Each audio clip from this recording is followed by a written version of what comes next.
Hello friends, welcome back to our channel. तो आज है हमारे मूविंग चार्जेस एंड मैग्नेटिज्म का 6th लेक्चर। और फ्रेंड्स, आज के लेक्चर में हम दो टॉपिक पढ़ेंगे और दोनों एक दूसरे से रिलेटेड हैं।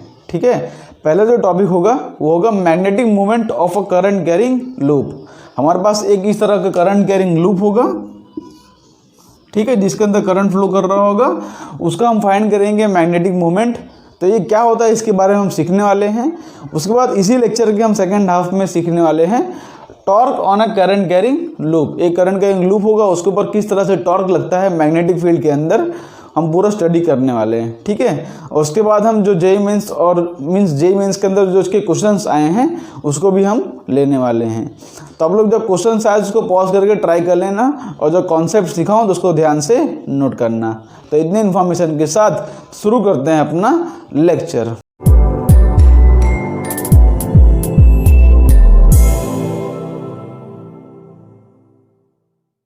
फ्रेंड्स, शुरू करते हैं अपना टॉपिक। तो सबसे पहली बात है मैग्नेटिक मूवमेंट, ये टर्म क्या है, किस तरह से हम थोड़ा समझते हैं। देखो, मैग्नेटिक मूवमेंट है ना, इसका दूसरा नाम होता है magnetic dipole movement. Magnetic dipole movement हमने इलेक्ट्रोस्टैटिक्स में पढ़ा था, इलेक्ट्रिक डाइपोल मूवमेंट, और उसका हमने डाइपोल मूवमेंट वो सब डायरेक्शन निकालना भी सीखा था। हमने इलेक्ट्रोस्टैटिक्स में क्या पढ़ा था, थोड़ा बहुत हम उसका रिकैप कर लेते हैं। हमने पढ़ा था कि इलेक्ट्रिक डाइपोल मूवमेंट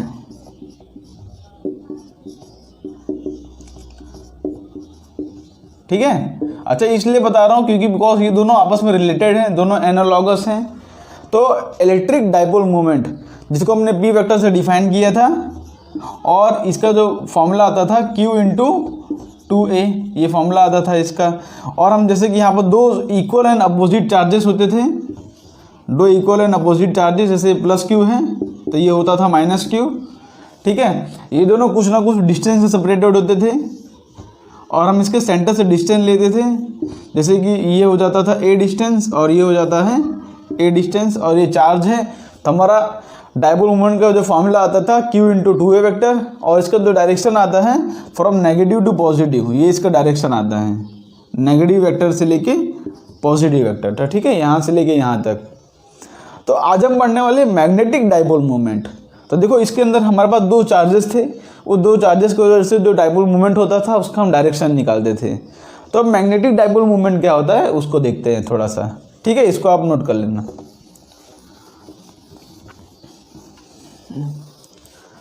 अब पहली बात, हमारे पास हम मैग्नेटिक डाइपोल मूवमेंट की स्टडी करने वाले हैं। तो मैग्नेटिक डाइपोल मूवमेंट में कुछ इस तरह की कहानी होती है। मान लेते हैं हमारे पास एक बार मैग्नेट है। ठीक है, ये थोड़ा सा इंट्रोडक्शन है टॉपिक को शुरू करने से पहले। हमारे पास एक बार मैग्नेट है। तो यहाँ पर बार मैग्नेट के आपको पता होगा दो पोल्स होते हैं, आपने पढ़ा भी होगा, एक नॉर्थ पोल होता है और एक साउथ पोल होता है। ठीक है, तो इसी के ऊपर से हम स्टडी करने वाले हैं मैग्नेटिक डाइपोल मूवमेंट। तो देखो क्या होता है, हमको पता है कि यहाँ पर जो बार मैग्नेट होता है उसके अंदर मैग्नेटिक फील्ड का डायरेक्शन कहाँ से कहाँ तक होता है। मैग्नेटिक फील्ड बाहर जो फ्लो करता है वो नॉर्थ से लेके साउथ तक फ्लो करता है कि नहीं। मैग्नेटिक फील्ड कहाँ से कहाँ फ्लो करता है, नॉर्थ से लेके साउथ तक। और अंदर कहाँ से फ्लो करता है, देखो ऐसे गया तो मैग्नेटिक फील्ड अंदर कहाँ से कहाँ फ्लो करता है, अंदर फ्लो करता है फ्रॉम साउथ टू नॉर्थ। ठीक है, ये बात नोट कर लो, नहीं पता आपको तो। मीन्स आउटसाइड कहाँ फ्लो करता है, बार मैग्नेट के आउटसाइड मैग्नेटिक फील्ड फ्लो करता है फ्रॉम नॉर्थ टू साउथ, और इनसाइड मतलब मैग्नेट के इनसाइड मैग्नेटिक फील्ड कहाँ से कहाँ फ्लो करता है, साउथ से लेके नॉर्थ तक। ठीक है, साउथ से लेके नॉर्थ तक। अब देखो, जो मैंने इलेक्ट्रोस्टैटिक्स वाला दिखाया कि इस तरह से दो चार्जेस है, नेगेटिव मीन्स यहाँ पे पॉजिटिव चार्ज है, यहाँ पर नेगेटिव चार्ज है, और जो हमारा जो इलेक्ट्रिक डाइपोल मूवमेंट है उसका डायरेक्शन फ्रॉम नेगेटिव से लेके पॉजिटिव चार्ज तक आ रहा है। मीन्स नेगेटिव से लेके पॉजिटिव चार्ज तक आ रहा है। ये हमने पी वेक्टर डिफाइन किया है, जो कि होता है Q वेक्टर इंटू 2a। ठीक है, डिस्टेंस लेते थे हम सेंटर से लेके। ओके, पूरा डिस्टेंस कितना होता था 2a। तो उसी तरह से ये भी कुछ रिलेटेड होता है। देखो यहाँ पर ये जो बार मैग्नेट होता है ना, इसके अंदर मैग्नेटिक फील्ड फ्रॉम साउथ से लेकर नॉर्थ तक फ्लो करता है, और ये दोनों आपस में रिलेटेड होते हैं, मीन्स एनालॉगस हैं। मीन्स इसको भी हम एक मैग्नेटिक डाइपोल मूवमेंट का टर्म डिफाइन कर रहे हैं ना, तो उसका भी देखो डायरेक्शन कहाँ से कहाँ तक होगा। पहली बात उसका हम मैग्नेटिक डाइपोल मूवमेंट डिफाइन करेंगे मैग्नेटिक फील्ड के लिए, और मैग्नेटिक फील्ड का डायरेक्शन देखो यहाँ पे हम इस तरह से लेते थे, तो यहाँ पर मैग्नेटिक फील्ड का डायरेक्शन बार मैग्नेट के इनसाइड मैग्नेटिक फील्ड का डायरेक्शन कहाँ से कहाँ तक है, साउथ से लेके नॉर्थ तक। ठीक है, मैग्नेटिक फील्ड का डायरेक्शन कहाँ से कहाँ तक होगा, साउथ से लेके नॉर्थ तक। ठीक है, अंदर की बात कर रहा हूँ, बाहर की बात नहीं कर रहा हूँ। बार मैग्नेट के अंदर मीन्स मटेरियल के अंदर मैग्नेटिक फील्ड का डायरेक्शन कहाँ से कहाँ तक है, साउथ से लेके नॉर्थ तक। ओके, तो ये दोनों किस तरह से रिलेटेड है हम देखते हैं। तो जो मैग्नेटिक डाइपोल मूवमेंट होता है, जिसको हम मैग्नेटिक मूवमेंट बोलते हैं, उसको हम m वेक्टर से डिफाइन करते हैं। वेक्टर m ये वेक्टर क्वांटिटी है।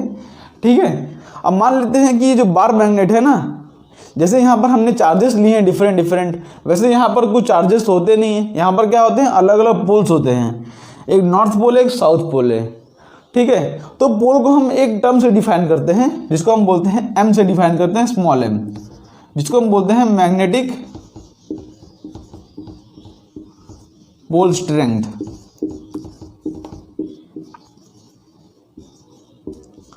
ठीक है, मीन्स यहाँ पर एक नॉर्थ पोल है, एक साउथ पोल है, इसको हम एक टर्म से डिफाइन करते हैं m, जो कि होता है मैग्नेटिक पोल स्ट्रेंथ। मीन्स ये पोल का कितना स्ट्रेंथ है, जैसे यहाँ पर चार्ज है उसका कितना मैग्नीट्यूड है, तो वैसे यहाँ पर नॉर्थ पोल और साउथ पोल उसके कितने स्ट्रेंथ है, उसको हम स्मॉल m से डिफाइन करते हैं मैग्नेटिक पोल स्ट्रेंथ। यहाँ पर m और यहाँ पर m। तो यहाँ पर हम जो क्या बोलते हैं मैग्नेटिक डाइपोल मूवमेंट लिखते हैं ना, उसका हमारा जो फॉर्मूला आता है, ये सब एक्सपेरिमेंटली वेरीफाइड है। वो जो फॉर्मूला होता है, मान लेते हैं बार मैग्नेट का जो लेंथ है वो भी सपोज मान लो कि 2L है, ऐसा मान लो एग्जांपल, जैसे 2A, तो मैं इसको 2A ही ले लेता हूँ। ठीक है, तो इसका भी डायरेक्शन जो होता है फॉर्मूला वो हो जाएगा m इंटू 2A। ठीक है, वेर ए इज द मतलब जैसे यहाँ पे नॉर्थ से लेके साउथ तक दोनों का पोल के बीच में डिस्टेंस। तो यहाँ पर देखो ये भी जो होता है वेक्टर क्वांटिटी होता है, तो यहाँ पर जो ए है हम इसको डायरेक्शन लेते हैं फ्रॉम साउथ टू नॉर्थ। ये होता है हमारा क्या, ये होता है magnetic dipole movement of a bar magnet. लेकिन आज हम इसकी बात नहीं करने वाले, ये तो आपको सिर्फ एक ब्रीफ इंट्रोडक्शन है चैप्टर मतलब मैग्नेटिक मूवमेंट को समझने के लिए। हम आज बात करने वाले हैं करंट लूप का। क्या बात करने वाले, करंट लूप, बिकॉज उसकी स्टडी का हम कर रहे हैं। अभी हमें जो मैग्नेट वाला टॉपिक है ना, ये टॉपिक को हम पढ़ेंगे चैप्टर नंबर 5 में। चैप्टर नंबर 5 में जब हम मैग्नेटिज्म एंड मैटर की बात करेंगे, तो हम देखेंगे मैग्नेट की क्या प्रॉपर्टी होती है, फेरोमैग्नेटिज्म, वो सब। तो उसके अंदर हम ये टॉपिक स्टडी करेंगे जो होता है मैग्नेटिक पोल स्ट्रेंथ। ठीक है, लेकिन आज हम बात करने वाले हैं, ये तो आपने नोट कर लिया कि क्या होता है m इंटू 2A। जैसे इस तरह से इलेक्ट्रिक डाइपोल मूवमेंट होता है, यहाँ पर मैग्नेटिक मूवमेंट होता है। लेकिन आज हम मैग्नेटिक डाइपोल मूवमेंट निकालने वाले हैं, लेकिन किसका निकालने वाले हैं, magnetic dipole movement current carrying loop का।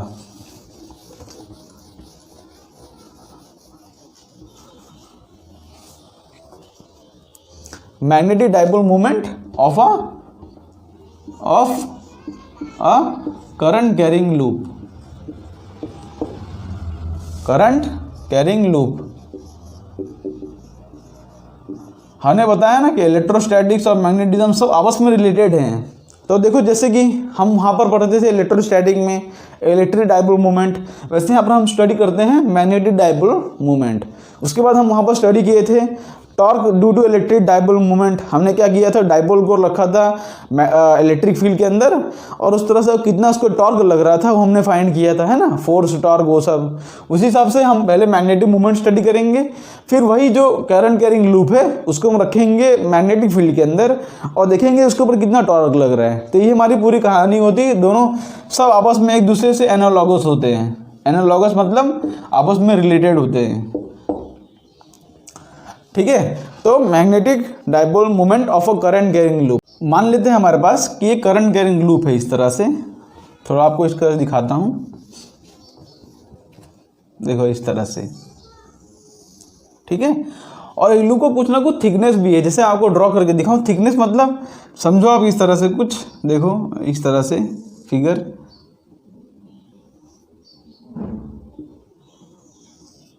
मीन्स देखो आपको मैं एग्जांपल से दिखाता हूँ। मैं यहाँ पे 3D में उसको ड्रॉ करना मुश्किल है। मीन्स इस तरह से मैं एक लूप ले रहा हूँ।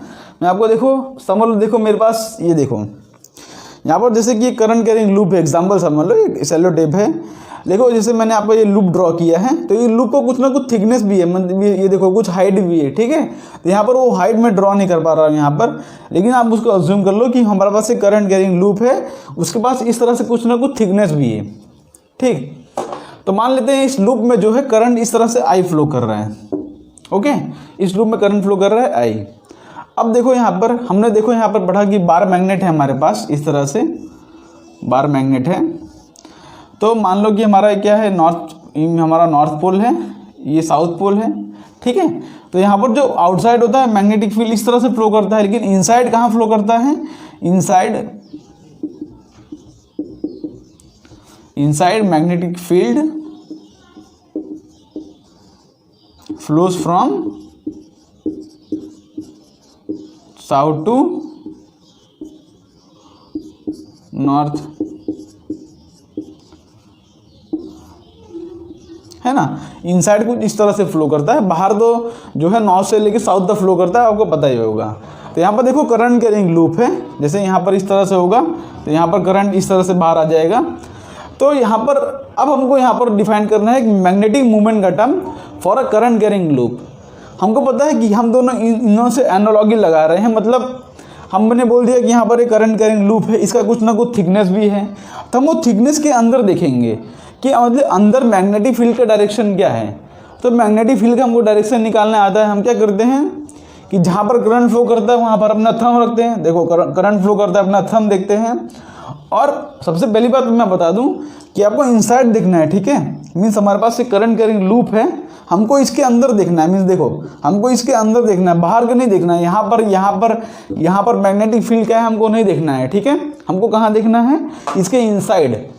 तो मैं यहाँ पर इसके इनसाइड देखूंगा। देखो मैं क्या करता हूँ, थंब रखता हूँ इन द डायरेक्शन ऑफ करंट और मैं अपने फिंगर को कर्ल करता हूँ। तो देखो इनसाइड फिंगर कहाँ जा रहा है, इनसाइड फिंगर जा रहा है अंदर की तरफ, ठीक है। समझ पड़ रहा है आपको, इनसाइड फिंगर कहाँ जा रहा है, अंदर की तरफ जा रहा है कि नहीं। देखो मैं रखा करंट को इन द मीन थंब को रखा इन द डायरेक्शन ऑफ करंट। तो देखो मेरा इनसाइड फिंगर कहाँ जा रहा है, अंदर की तरफ, ठीक है। इसका कुछ ना कुछ थिकनेस भी है, मतलब अगर मीन्स इस तरह से थिकनेस है, मीन्स इस तरह से उसका डायरेक्शन आ रहा है। तो हम यहाँ पर एक मैग्नेटिक मूवमेंट का टर्म डिफाइन करते हैं M for current carrying loop. और इसका जो फॉर्मूला होता है ना, इसका जो फॉर्मूला होता है वो होता है आई इंटू एरिया वेक्टर। इसका जो फॉर्मूला होता है आई इंटू एरिया वेक्टर, इसको नोट कर लो। बिकॉज ये जो मैग्नेटिक मूवमेंट है ये क्या है, ये वेक्टर क्वांटिटी है। मैग्नेटिक मूवमेंट ये क्या है, वेक्टर क्वांटिटी। और इसका डायरेक्शन किस तरह से निकलता है, आई इंटू एरिया वेक्टर। और एरिया वेक्टर का डायरेक्शन देखो हमको एक रूल तो पता ही है कि हम देखो यहाँ पर थंब रखते हैं करंट के डायरेक्शन में, और जहाँ पर अपना फिंगर कर्ल करें वहीं पर होगा उसका डायरेक्शन।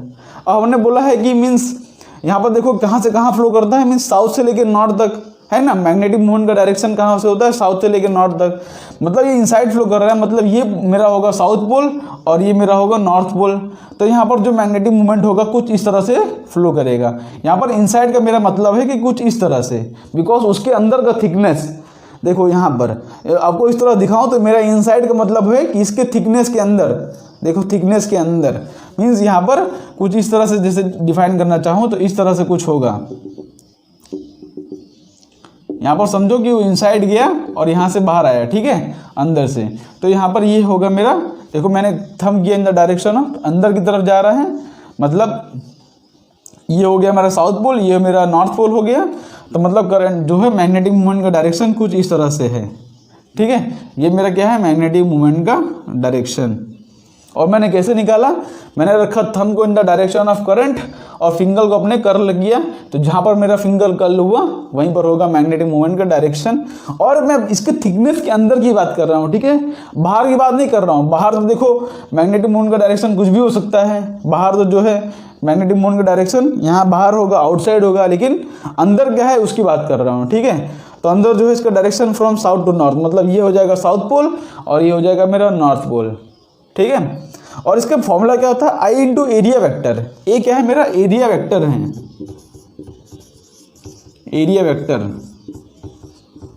एरिया वेक्टर क्या है, vector perpendicular to the loop, ठीक है। यहाँ पर करंट का लूप होगा, उसके परपेंडिकुलर जो हमारा जो वेक्टर होगा उसका जो हम बोलते हैं एरिया वेक्टर, उसका डायरेक्शन किस तरह से निकाला जाए हमने देखा। अच्छा, इसका शॉर्ट ट्रिक भी होता है डायरेक्शन निकालने का। बार बार आप इस तरह से फिंगर कर्ल करोगे इनसाइड तो आपको प्रॉब्लम हो सकती है। जैसे कि यहाँ पर मैं इस तरह से ड्रॉ कर दूँ, ठीक है, मैंने यहाँ पर लूप इस तरह से ड्रॉ कर दिया और मैं आपको मैं बोल रहा हूँ कि करंट इस तरह से फ्लो कर रहा है, तब आप इसका डायरेक्शन बताओ। तब क्या करोगे, यहाँ पर थंब रखोगे इन द डायरेक्शन ऑफ करंट, तो यहाँ पर अंदर की तरफ देखोगे कहाँ फ्लो कर रहा है। तो आपको बार बार मिस्टेक हो सकती है इसके अंदर, ठीक है, मिस्टेक हो सकती है। लेकिन इसका एक सिंपल सा ट्रिक होता है डायरेक्शन निकालने का, मैं आपको सिखाता हूँ डायरेक्शन। वो ट्रिक क्या होता है,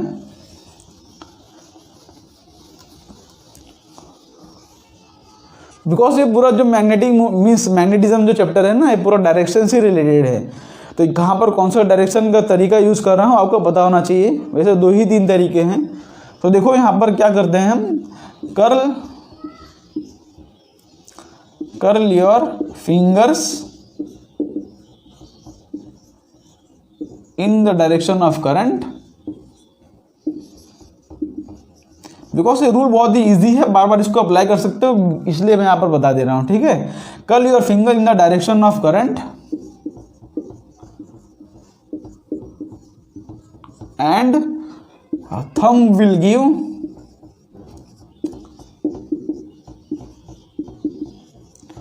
direction of magnetic movement।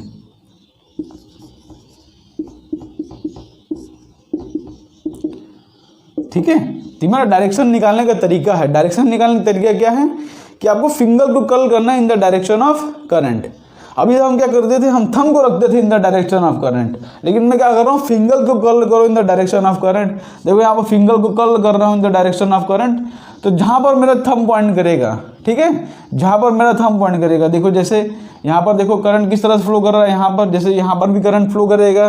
देखो तो यहाँ पर दोनों तरफ कहाँ इनसाइड पॉइंट कर रहा है। अगर इस करंट की बात करूँ, देखो इनसाइड पॉइंट कर रहा है, मीन्स यहाँ पर जो है मैग्नेटिक मूवमेंट का डायरेक्शन कहाँ पे होगा, इनसाइड, इस तरफ से होगा, ठीक है। जैसे यहाँ पर देखो मैं फिंगर को कर्ल कर रहा हूँ इन द डायरेक्शन ऑफ करंट, तो मैग्नेटिक मूवमेंट का डायरेक्शन कहाँ पे है, इनसाइड है, ठीक है, इस तरह से। तो अब करना क्या है, आपको फिंगर को कर्ल करना है in the direction of current, और जहाँ पर आपका थंब पॉइंट करेगा वही होगा मैग्नेटिक मूवमेंट का डायरेक्शन, और इसका मैग्नीट्यूड होता है I into A vector.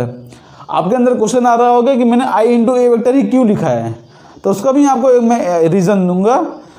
Analogous उसका रीज़न होता है, लेकिन मैं आपको बताऊंगा उसका रीज़न जब मैं टॉर्क समझाऊंगा। तो उसके जो आई इंटू ए का टर्म होता है ना, उसको मैग्नेटिक मूवमेंट बोलते हैं, तो वो टर्म वहाँ से लेते हैं हम। अभी आप नोट करो इसका फॉर्मूला, आई इंटू एरिया वेक्टर, ठीक है। मीन्स जैसे कि यहाँ पर इसका रेडियस आर हो, सपोज इसका रेडियस आर हो और करंट आई फ्लो कर रहा हो, तब मैग्नेटिक मूवमेंट क्या हो जाएगा, इसका मैग्नेटिक मूवमेंट हो जाएगा आई इंटू एरिया क्या हो जाएगा इसका, पाई आर स्क्वायर। और डायरेक्शन कहाँ से कहाँ होगा, जैसे यहाँ पर ये एक्स है, ये वाई प्लेन है, तो अंदर की तरफ जाएगा। जैसे कि एक्स है और ये वाई प्लेन है, तो बाहर हो जाए जेड और अंदर इनसाइड हो जाएगा नेगेटिव जेड एक्सिस, ठीक है। तो यहाँ पर इसका डायरेक्शन क्या हो जाएगा, माइनस ऑफ के कैप, ठीक है। मीन्स ये वेक्टर क्वांटिटी है, तो हमको इसका डायरेक्शन निकालना जरूरी है। जैसे मान लेते हैं, देखो ये एक्स वाई प्लेन में है, मान लेते हैं कि एक्स वाई प्लेन में है, तो हमारा थंब कहाँ पॉइंट किया, हमारा थंब पॉइंट किया इनसाइड, तो बाहर से होता है जेड एक्सिस, मीन्स आपकी तरफ होगा जेड एक्सिस और अंदर की तरफ क्या होगा, नेगेटिव जेड एक्सिस। तो यहाँ पर आ गया माइनस के कैप। इसके 2-3 एग्जांपल लेते हैं तो आपको अच्छे से समझ पड़ेगा।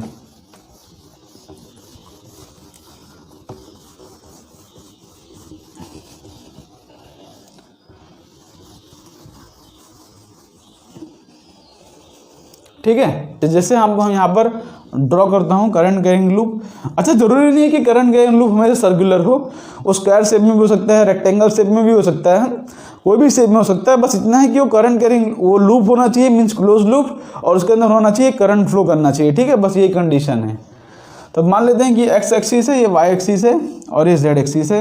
और मान लेते हैं यहाँ पर एक करंट कैरिंग लूप है इस तरह से, और इसका रेडियस है आर।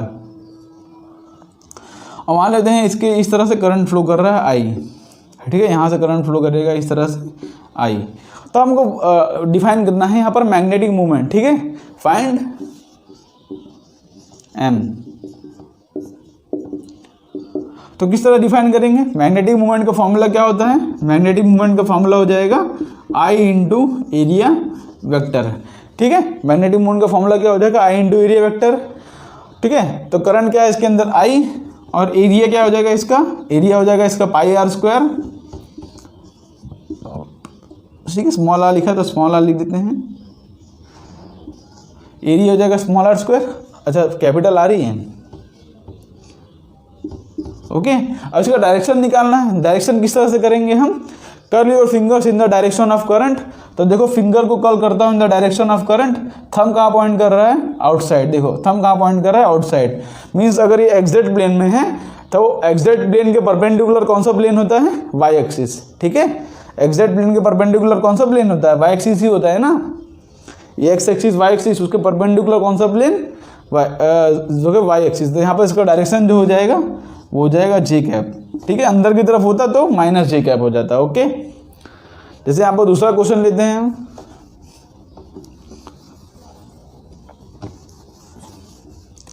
जैसे मान लो कि इस प्लेन में हमारा, देखो इस प्लेन में है करंट जो है इस तरह से फ्लो कर रहा है, ठीक है। मान लेते हैं करंट का डायरेक्शन इस तरह से अपोजिट है,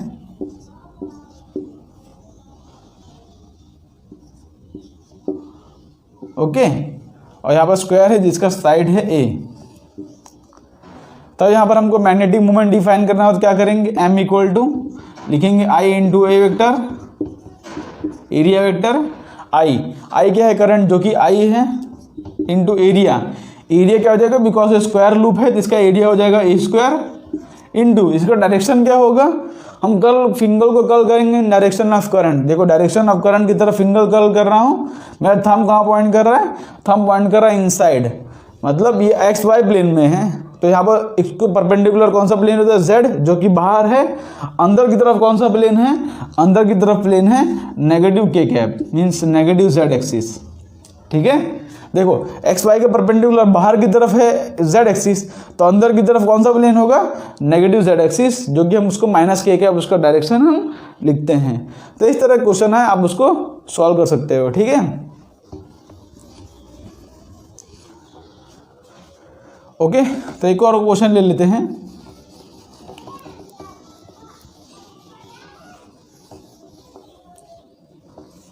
तो कभी भी आपको कोई भी क्वेश्चन दिया हो तो आप उस तरह से उसका डायरेक्शन निकाल सकते हो। जैसे मान लेते हैं कि यहाँ पर हमारे पास इस तरह का एक लूप है और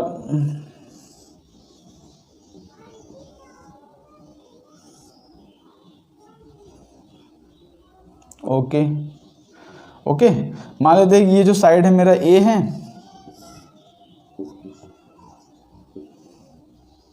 ठीक है। यहाँ पर एक लूप है जिसको हमने दो प्लेन में ड्रॉ किया है, ठीक है।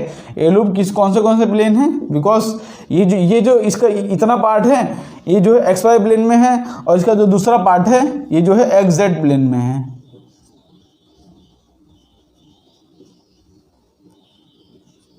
ठीक है। देखो ये लूप का इतना पार्ट क्या है?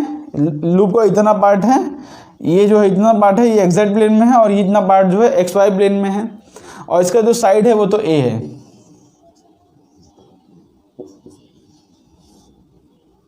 ठीक है। सारे साइड जो हैं वो ए है, ठीक है। बिकॉज जितने साइड हैं यहाँ पर ये छोटे छोटे सब साइड ए हैं,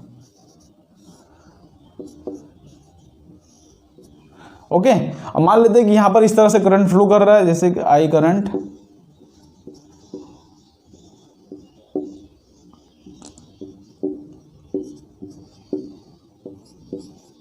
ठीक है। तो इस क्वेश्चन को हम किस तरह सॉल्व करेंगे? देखो यहाँ पर दो लूप हैं जो कि अलग अलग प्लेन में हैं, तो हमको दोनों को अलग अलग वेक्टर की तरह समझना पड़ेगा, है कि नहीं। यहाँ पर एक लूप इसको समझेंगे, एक लूप इसको समझेंगे। तो यहाँ पर देखो किस तरह सॉल्व करेंगे हम एम वेक्टर को। पहली बात तो हम सबसे पहला लूप देखते हैं। तो यहाँ पर देखो करंट इस तरह से फ्लो कर रहा है, यहाँ पर करंट आया, यहाँ पर करंट गया, यहाँ पर करंट गया। तो अगर मैं इस लूप की बात करूँ, देखो इस लूप के अंदर, तो इस लूप के अंदर करंट का डायरेक्शन कहाँ पे है, देखो मैं फिंगर को कर्ल कर रहा हूँ इन द डायरेक्शन ऑफ करंट, तो देखो फिंगर को कर्ल करूँगा डायरेक्शन ऑफ करंट जो कि आ रहा है बाहर की तरफ, ठीक है। तो अगर मैं वेक्टर फॉर्म के अंदर लिखूंगा एम वेक्टर को, तो पहली बात तो इस लूप का करूँगा, ठीक है। तो इस लूप का देखो क्या होगा कि देखो करंट मैग्नेटिक मूवमेंट का डायरेक्शन, एरिया वेक्टर का डायरेक्शन कहाँ पे है, आउटसाइड है कि नहीं, एक्स वाई प्लेन में है, तो जेड एक्सिस में हो जाएगा, बाहर की तरफ आ रहा है। तो यहाँ पर इसका मैग्नीट्यूड होगा I into A square, because current है, और ए स्क्वायर, और इसका जो थंब पॉइंट कर रहा है आउटसाइड मीन्स हो जाएगा के कैप, ठीक है। और दूसरा क्या है, ये प्लेन है, तो यहाँ पर देखो अगर मैं कर्ल करता हूँ इन द डायरेक्शन ऑफ करंट, तो बाहर की तरफ आ रहा है, देखो कर्ल कर रहा हूँ इन द डायरेक्शन ऑफ करंट, तो जो कि बाहर की तरफ आ रहा है। और बिकॉज ये एक्जेक्ट प्लेन में है, तो बाहर की तरफ कौन सा प्लेन होगा, बाहर की तरफ प्लेन होगा वाई एक्सिस, ठीक है। अंदर की तरफ होता तो नेगेटिव वाई एक्सिस होता।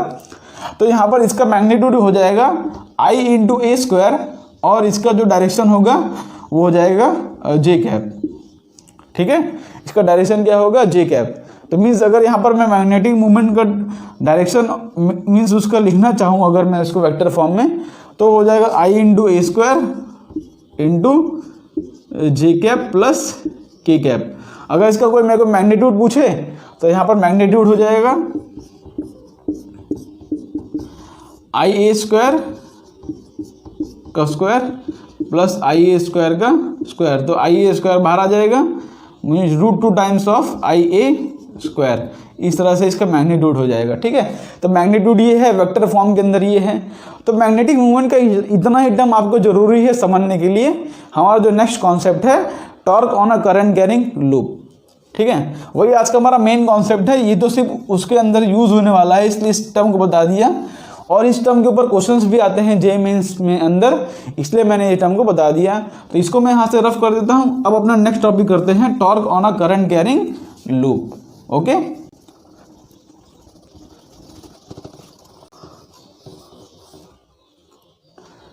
ठीक है।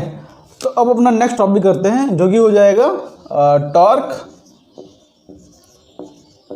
On a current carrying loop. Current carrying loop in uniform magnetic field, ठीक है। हमारा नेक्स्ट टॉपिक हो जाएगा torque on a current carrying loop in a uniform magnetic field. अच्छा, जब हमने इलेक्ट्रिक फील्ड के अंदर डाइपोल रखा था तो हमारे पास टॉर्क कितना आ रहा था, हमारे पास टॉर्क का जो फॉर्मूला था, जैसे हमारे पास इस तरह से इलेक्ट्रिक फील्ड थी, उसके अंदर हमने टॉर्क मीन्स हमने रखा था डाइपोल जैसे प्लस क्यू और माइनस क्यू, ठीक है। तो इसके ऊपर जो टॉर्क लगता था हमारे पास इस तरह से नेट फोर्स लगते थे दोनों के ऊपर। तो हमारा जो टॉर्क का फॉर्मूला आता था वो फॉर्मूला क्या आता था, टॉर्क का वो आता था पी ई साइन थीटा, या तो ऐसा बोल दो पी क्रॉस ई आ रहा था। और पी क्या था, पी क्या था magnetic movement means sorry electric dipole movement, और ई क्या था इलेक्ट्रिक फील्ड था। तो इस तरह से हमारा उसके ऊपर टॉर्क का फॉर्मूला आता था।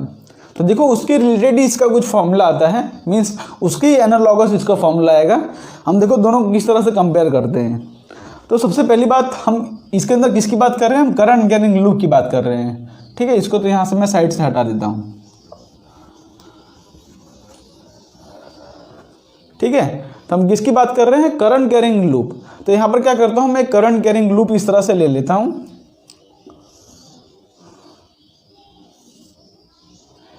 ठीक है। कोई भी शेप का हो सकता है, लेकिन जनरल सब बुक में क्या है इसको ही लेके समझाते हैं, तो मैं इसको ही लेके समझा देता हूँ, कोई दिक्कत नहीं है, ठीक है। अब मान लेते हैं इसका ये जो साइड है, मान लेते हैं इसका ये जो साइड है ये ए है, और ये जो साइड है इसका बी है, ठीक है।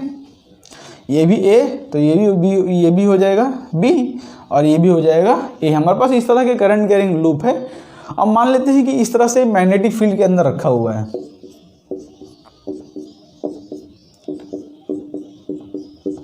ठीक है। सबसे पहले हम सबसे सिंपल सा केस ले रहे हैं,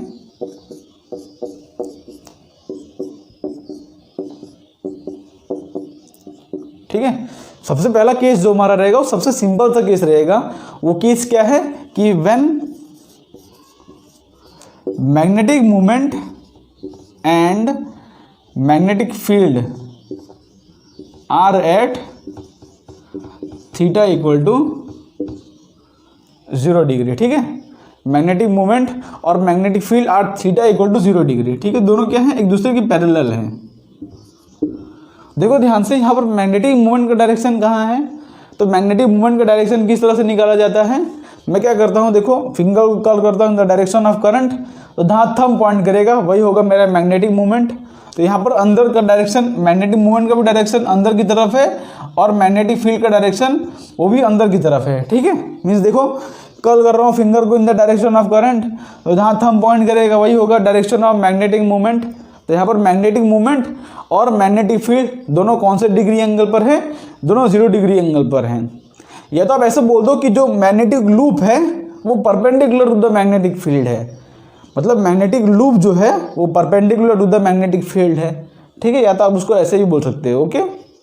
तो दोनों तरह से बोलो, कोई दिक्कत नहीं, लेकिन हम यहाँ पर इस तरह से केस लेते हैं, magnetic moment and magnetic field are at theta equal to 0 degree. तो इस केस में क्या हो रहा है, देखो मैग्नेटिक फील्ड है अंदर, मैग्नेटिक फील्ड है अंदर की तरफ, और जो है करंट कैरिंग लूप इस तरह से रखा हुआ है। अच्छा, करंट कैरिंग लूप के ऊपर फोर्स किस तरह से निकाला जाए वो तो हमने सीखा ही है ना। आपको देखो यहाँ पर रिवाइज करा देता हूँ। जैसे इस तरह से हमारे पास करंट कैरिंग लूप हो तो हम फोर्स किस तरह से निकालते हैं, फोर्स निकालते हैं हम क्या करते हैं, हमारे पास फोर्स का फॉर्मूला होता है, फोर्स का फॉर्मूला होता है I into L vector cross B vector, और एल वैक्टर होता है in the direction of current, मतलब हमको एल से लेके बी तक हमको क्रॉस करना होता है, ठीक है। एल से लेके बी तक मूव करना होता है। तो देखो एल से लेके बी तक अगर मूव करो, देखो यहाँ पर ये L vector in the direction of current होता है ना, तो एल से लेके बी तक मूव कर रहा हूँ, बी इनसाइड है तो एल से लेके बी तक मूव कर रहा हूँ, तो यहाँ पर जो फोर्स लग रहा है वो ऊपर की तरफ लग रहा है, ठीक है। तो यहाँ पर देखो अगर मैं ये मेरा एल वेक्टर एल से लेके बी तक मूव करूँ तो इसके ऊपर जो फोर्स लग रहा है वो ऊपर की तरफ लग रहा है, इस तरफ ये फोर्स, ठीक है। इसको मैं F1 बोल देता हूँ, चलो यहाँ पर 4 है ना तो F1 बोल देता हूँ। तो और इस तरफ देखो, यहाँ पर देखो करंट है इस तरफ, तो करंट है इस तरफ, तो मैं एल से लेके बी तक, देखो मैं एल से लेके बी तक मूव कर रहा हूँ तो फोर्स कहाँ लग रहा है, इस तरफ। देखो ध्यान से देखो, एल से लेके बी तक तो फोर्स कहाँ लग रहा है, इस तरफ है ना, बिकॉज एल वेक्टर इस तरफ करंट के डायरेक्शन में होता है तो फोर्स लगेगा इसके इस तरफ। इस तरह से यहाँ पे देखो मैं एल से लेके बी तक मूव कर रहा हूँ, देखो एल इस तरफ हो जाएगा, बी देखो एल है इस तरफ और बी अंदर है, तो एल से लेके बी तक, तो यहाँ पर थंब कहाँ पॉइंट कर रहा है, नीचे। तो यहाँ पर ये हो जाएगा फोर्स का डायरेक्शन, उसी तरह से यहाँ पर ये हो जाता है फोर्स का डायरेक्शन। तो हमने देखा था कि हमारे पास कोई मीन्स इस तरह से क्लोज लूप हो तो इसके ऊपर जो फोर्स आती है वो 0 आती है in the uniform magnetic field, और करंट भी पूरे लूप के अंदर सेम हो। तो अगर पूरे लूप के अंदर करंट सेम है और यूनिफॉर्म मैग्नेटिक फील्ड है तो यहाँ पर इसके ऊपर जो नेट फोर्स आता है, देखो यहाँ पर एफ नेट की वैल्यू क्या आ रही है, एफ नेट की वैल्यू आ रही है 0। उसी तरह से यहाँ भी वही केस होने वाला है, ठीक है। यहाँ पर इस तरह से एफ का डायरेक्शन है, तो यहाँ पर जो एफ नेट की वैल्यू आ रही है वो क्या आ रही है, 0। हमने कल पढ़ा था, ओके। और हमने फोर्स का फॉर्मूला पढ़ा था I into L cross B, तो एफ नेट की वैल्यू यहाँ पर क्या आ रही है, 0। मतलब देखो ये लूप किस अंदर मैग्नेटिक फील्ड है और लूप इस तरह से रखा हुआ है। मतलब आपको देखो एग्जाम्पल समझाऊं तो सपोज हमारे पास देखो ये जो है करंट कैरिंग लूप है, एग्जाम्पल समझ लो कि साइड वाला जो है करंट कैरिंग लूप है और मैग्नेटिक फील्ड है इस तरह से इनसाइड, देखो मैग्नेटिक फील्ड है इनसाइड, तो इस तरह से कुछ रखा हुआ है, ठीक है, exactly perpendicular to magnetic field. तो यहाँ पर इस केस में हमारा नेट फोर्स क्या आ रहा है, 0। यहाँ पर ये फोर्स इसको इस तरह खींच रहा है, ये फोर्स इसको इस तरह खींच रहा है, तो दोनों सब फोर्स जो है इक्वल एंड अपोजिट हैं और कैंसल आउट हो जा रहे हैं। तो हमारे पास जो नेट फोर्स की वैल्यू आ रही है वो आ रही है 0। अब हम बात करते हैं टॉर्क की, ठीक है। अब हम बात करते हैं टॉर्क की। तो देखो टॉर्क, अब देखो यहाँ पर ये फोर्स और ये फोर्स हमारे पास ये है, इसका एक्सिस ऑफ रोटेशन, ये हो जाएगा इसका एक्सिस ऑफ रोटेशन। तो यहाँ पर ध्यान से देखो कि ये दो फोर्स इसके एग्जैक्टली मीन्स इसका जो दो फोर्स हैं इनके line of action of force same है। मतलब समझो कि मान लो हमारे पास देखो इस तरह से करंट कैरिंग लूप है, ठीक है, मैग्नेटिक फील्ड है अंदर की तरफ। तो यहाँ पर समझो कि यहाँ पर एक फोर्स इसको इस तरफ खींच रहा है, एक फोर्स इसको इस तरफ खींच रहा है। दोनों फोर्स एक दूसरे को एकदम अपोजिट खींच रहे हैं और दोनों को line of action of force same है। तो दोनों फोर्स देखो इसको कुछ रोटेशन इफेक्ट नहीं आ रहा है, ठीक है। अगर एक फोर्स कुछ इस तरह से लग रहा होता, एक फोर्स इस तरह से लग रहा होता तो हाँ ये रोटेट हो सकता था, लेकिन दोनों फोर्स इसको खींच रहे हैं तो बताओ रोटेट होगा ये? नहीं होगा। उसी तरह से यहाँ पर ये दोनों फोर्स खींच रहे हैं तो रोटेट होगा? नहीं होगा, बिकॉज ये दो फोर्स का line of action of force same है। यहाँ पर देखो ये दो फोर्स इस तरह से खींच रहे हैं तो रोटेट होगा? नहीं होगा, है ना, क्योंकि इन दोनों फोर्स का लाइन ऑफ एक्शन सेम है, ठीक है। मीन्स दोनों फोर्स देखो इक्वल अपोजिट लग रहे हैं एकदम, ये देखो। तो मीन्स और दोनों का line of action of force भी सेम है, तो दोनों देखो रोटेट नहीं करेगा, खींच रहे हैं तो रोटेट नहीं होगा, ठीक है। एक इस तरह से लग रहा होता है कि यहाँ पर लग रहा होता तो क्या बताओ रोटेट हो सकता था। यहाँ पर नेट फोर्स की वैल्यू 0 आई और उसी तरह से यहाँ पर नेट टॉर्क की वैल्यू भी 0 आ रही है। टॉर्क नेट की वैल्यू क्या आ रही है? 0। उसका रीजन क्या है? उसका रीजन ये है कि बिकॉज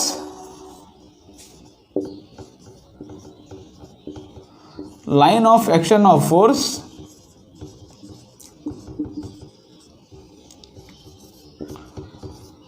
फोर्सेस आर सेम, ठीक है। यहाँ पर line of action of force क्या है?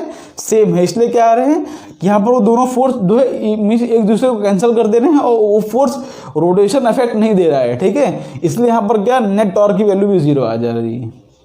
तो यहाँ पर अगर मैग्नेटिक मोमेंट और मैग्नेटिक फील्ड दोनों बीच में एंगल अगर 0 डिग्री हो, डस्टर कहाँ चला गया, मैग्नेटिक मोमेंट और मैग्नेटिक फील्ड दोनों के बीच में अगर एंगल 0 डिग्री हो तो यहाँ पर क्या नेट फोर्स की वैल्यू भी 0 आती है और नेट टॉर्क की वैल्यू भी 0 आती है, ओके। तब हम लेते हैं सेकेंड केस। सेकेंड केस जो कि इंपॉर्टेंट है समझने के लिए। हमको यहाँ पर टॉर्क चाहिए होगा तो हम क्या करेंगे, इसको पर्टिकुलर कोई एंगल पर लाएंगे। तो सेकेंड केस हमारा हो जाएगा, यहाँ पर देखो,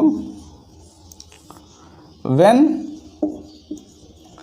magnetic moment and magnetic field are at angle theta. अब हम क्या करेंगे, उसको एक रैंडम किसी एंगल थीटा पर ले जाएंगे, ठीक है। हम क्या करेंगे, फोर्स का line of action of force change करना चाहते हैं, ठीक है। हम उसको रैंडम, इस सब का मैग्नीट्यूड तो आपको पता ही होगा ना, इस सब का मैग्नीट्यूड क्या हो जाएगा, लेंथ ये साइड क्या है a, तो मैग्नीट्यूड हो जाएगा BIL, है ना। फोर्स क्या होता है I into BL sine theta. Magnetic field अंदर की तरफ है, लेंथ वेक्टर इस तरफ है तो हमेशा 90 डिग्री पर ही रहेगा। तो इसका जो साइड हो जाएगा, इसका साइड बिकॉज A है, इसका फोर्स हो जाएगा I into A into B। इसका साइड हो जाए, इसका साइड क्या है B है, इसका फोर्स हो जाएगा I into B into B। इसका फोर्स हो जाएगा I into A into B, इसका फोर्स हो जाएगा I into B into B, ठीक है, इस तरह से, ओके। तो फोर्स के मैग्नीट्यूड इक्वल एंड अपोजिट तब कैंसिल आउट हो गए एक दूसरे के। अब यहाँ पर देखो, when magnetic field and magnetic moment are at angle theta, means यहाँ पर कुछ इस तरह से केस बन रहा है। देखो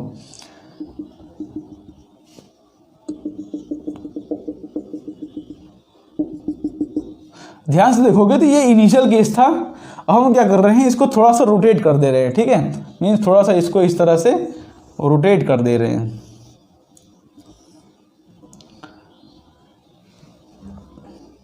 ठीक है। हमारा इनिशियल केस था, मैंने डॉटेड पोर्शन से जो हमारा इनिशियल केस था उसको ड्रॉ किया है। अब हमने उसको थोड़ा थीटा एंगल से रोटेट कर दिया है। मैं आपको थोड़ा भी फील कराऊंगा उसको। देखो मैग्नेटिक फील्ड तो अभी भी अंदर की तरफ है,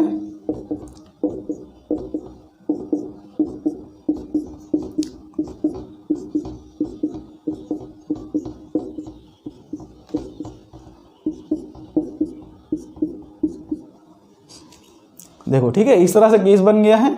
हमारे पास ये जो साइड है हमारा, ये साइड अभी भी A है, ठीक है। ये साइड हमारा अभी भी B है, ओके। ये हमारा लाइन ऑफ एक्शन, ठीक है। हमने यहाँ से इसको क्या किया, थोड़ा रोटेट किया और हमने इसको थोड़ा यहाँ से इसको टिल्ट कर दिया, मीन्स थोड़ा एंगल पर कर दिया एट एन एंगल थीटा। भी समझाता हूँ आपको। ये साइड है इसका, ये B है, ओके। और करंट कहाँ से कहाँ फ्लो कर रहा है, करंट यहाँ पर इस तरह से फ्लो कर रहा है, आई करंट। ओके, तो अब देखो, अब ये केस मैंने किस तरह से बना दिया है। अब ये केस देखो, पहले ये इनिशियल हमारा ये केस था, इनिशियल देखो हमारा ये केस था, ये simple means magnetic field means magnetic moment और मैग्नेटिक फील्ड के बीच में थीटा इक्वल टू 0 डिग्री था। या तो आप ऐसा बोल दो इसका जो प्लेन है वो मैग्नेटिक फील्ड के परपेंडिकुलर था। अब हम क्या कर रहे हैं, देखो इसको हम इसको थोड़ा सा रोटेट कर दे रहे हैं इस तरह, देखो थोड़ा सा रोटेट कर दिया है ना। देखो इनिशियल ये केस था, इसके अंदर मैग्नेटिक फील्ड का डायरेक्शन कहाँ है, इस तरह से इनसाइड है, मैग्नेटिक मूवमेंट का डायरेक्शन और मैग्नेटिक फील्ड का डायरेक्शन दोनों कहाँ है, इनसाइड। लेकिन इसको मैं अगर थीटा एंगल से रोटेट कर दूंगा तो मैग्नेटिक फील्ड का डायरेक्शन अभी भी इनसाइड है, लेकिन यहाँ पे मैग्नेटिक मूवमेंट क्या होता है, मैग्नेटिक मूवमेंट होता है, हम फिंगर कर्ल करते हैं इन द डायरेक्शन दिस। तो यहाँ पर समझो मैग्नेटिक मूवमेंट होता है इस प्लेन के परपेंडिकुलर। तो अगर समझो कि देखो यहाँ पर अगर इनिशियली इस तरह से था, अगर देखो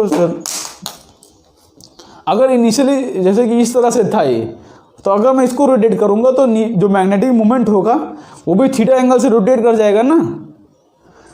यहाँ पर देखो कैसे समझा आपको, देखो इसे ये मेरा प्लेन है और सपोज ये प्लेन के परपेंडिकुलर इस तरह से है। देखो हमारे पास जैसे ये प्लेन है, ये प्लेन के परपेंडिकुलर हमारा मैग्नेटिक फील्ड है मीन्स मैग्नेटिक मूवमेंट है।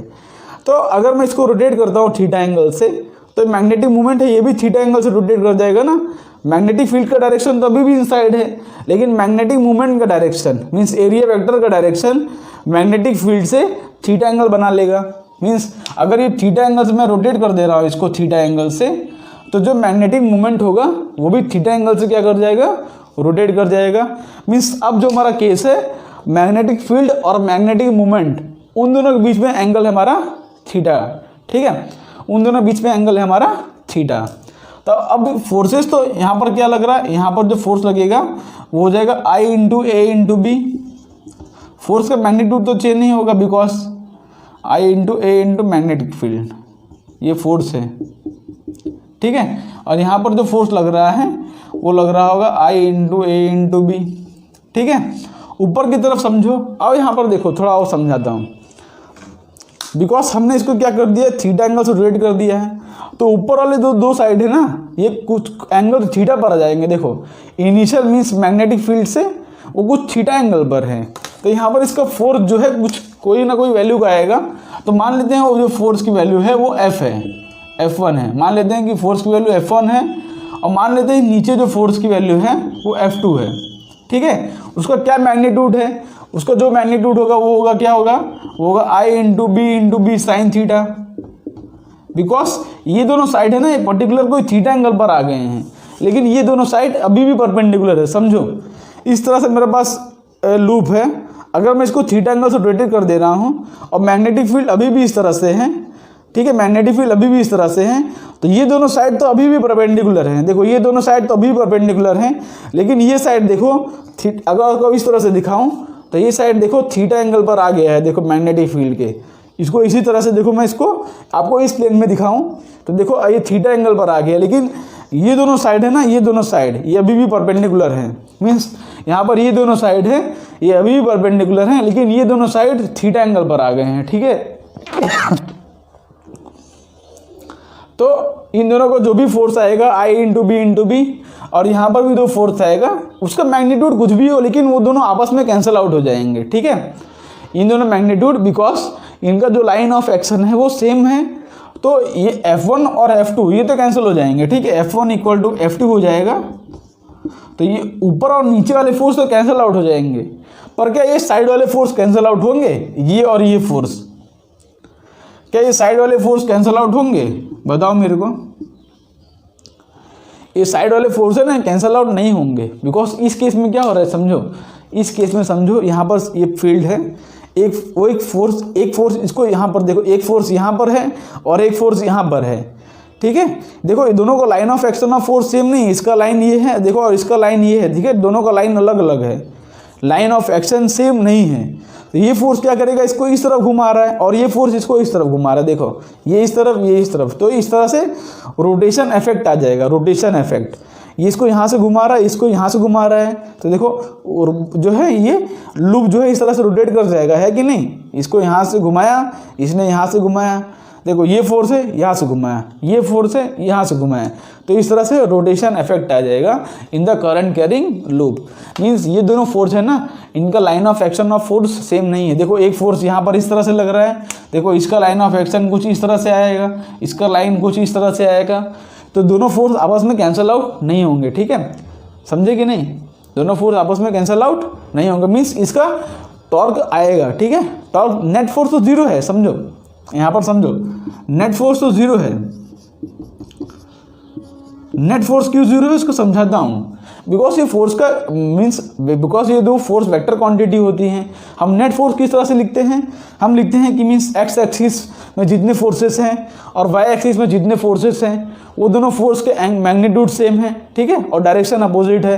देखो मैग्नीट्यूड सेम है, डायरेक्शन अपोजिट है, नेट फोर्स तो जीरो आएगा, लेकिन वो दो फोर्स का line of action of force अलग अलग है।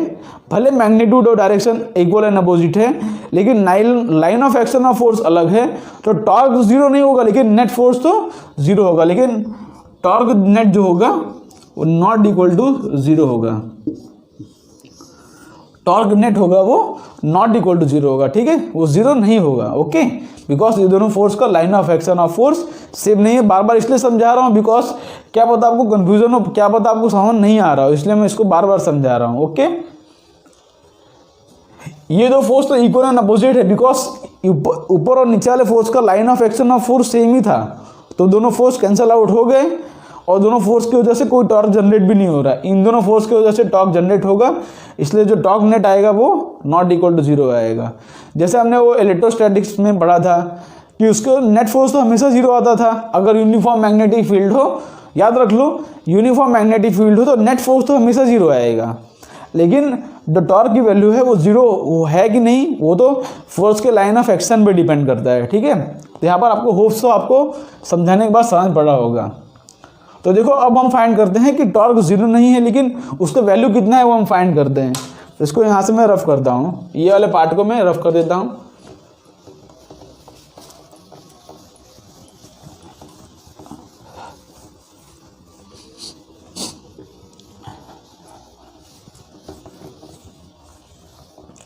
अब देखो इसी फिगर को अगर हम टॉप व्यू में देखें, अगर इसी फिगर को हम टॉप से देखें तो क्या होगा,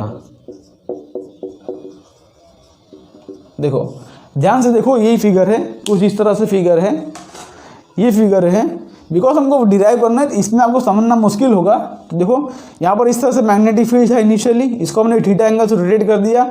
तो इसको मैं अगर टॉप से देखूँ तो क्या होगा, देखो टॉप से देख रहा हूँ तो क्या होगा, देखो टॉप से देख रहा हूँ तो क्या होगा, समझ लो। देखो जैसे कि ये हमारा मैग्नेटिक फील्ड है, इसको मैंने थीटा एंगल से रोटेट कर दिया है, तो टॉप से देखूंगा तो क्या होगा, देखो ध्यान से, देखो ध्यान से, टॉप से दिख रहा हूँ तो क्या हो रहा है, तो यहाँ पे इस तरह से कुछ फिगर दिखेगा, ठीक है। यहाँ पे ये लाइन दिख रहा है और ये मेरा मैग्नेटिक फील्ड का लाइन दिख रहा है। मीन्स इसको अगर ऊपर से देखो, इसको ऊपर से देखो, इमेजिन करो कि यहाँ पर आपके पास आँख लग गई है, इसको आप ऊपर से देखो, यहाँ से देखो तो क्या दिखेगा आपको, ये लाइन दिखेगा, मैग्नेटिक फील्ड अंदर की तरफ जा रहा है वो दिखेगा, है कि नहीं। ऊपर से देखो तो क्या दिखेगा आपको कि मैग्नेटिक मूवमेंट है जो मैग्नेटिक फील्ड से थीटा एंगल बना रहा है। मीन्स यहाँ पर ध्यान से देखो कि हमारे पास सपोज ये मैग्नेटिक फील्ड है इस तरह से,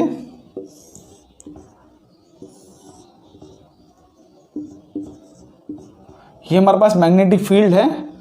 तब ध्यान से देखो आपको क्या दिख रहा है, आपको कुछ इस तरह से फिगर दिखेगा।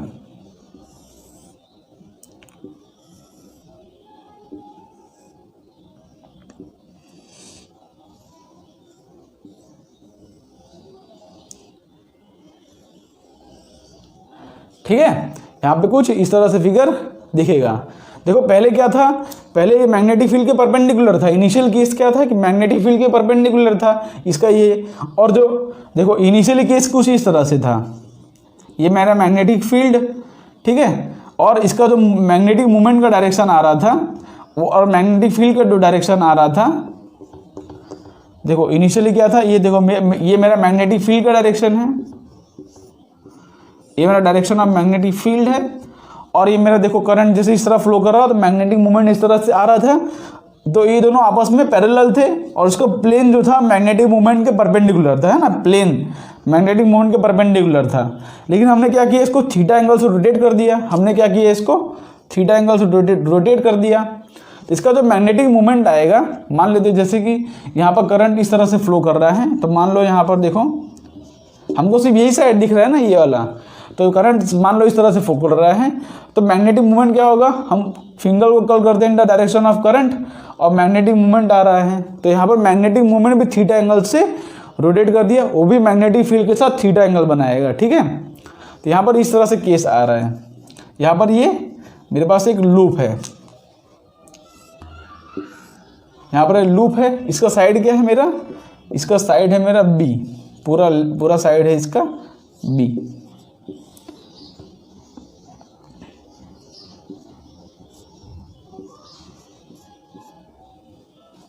ठीक है, इसका साइड है मेरे पास बी, इसको मैं टॉप व्यू से देख रहा हूँ।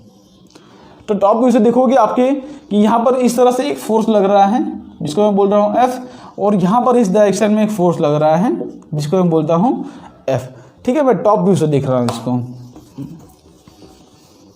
ठीक है, ये आपको पहली बात इमेजिन हुआ कि नहीं, पहले बताओ ये इमेजिन हुआ कि नहीं, कि अगर मैं मैग्नेटिक मोमेंट अगर थीटा एंगल से रोटेट हुआ तो इसका जो प्लेन है वो भी थीटा एंगल से रोटेट कर दिया है ना, तो वो मैग्नेटिक फील्ड के साथ थीटा एंगल बना रहा है।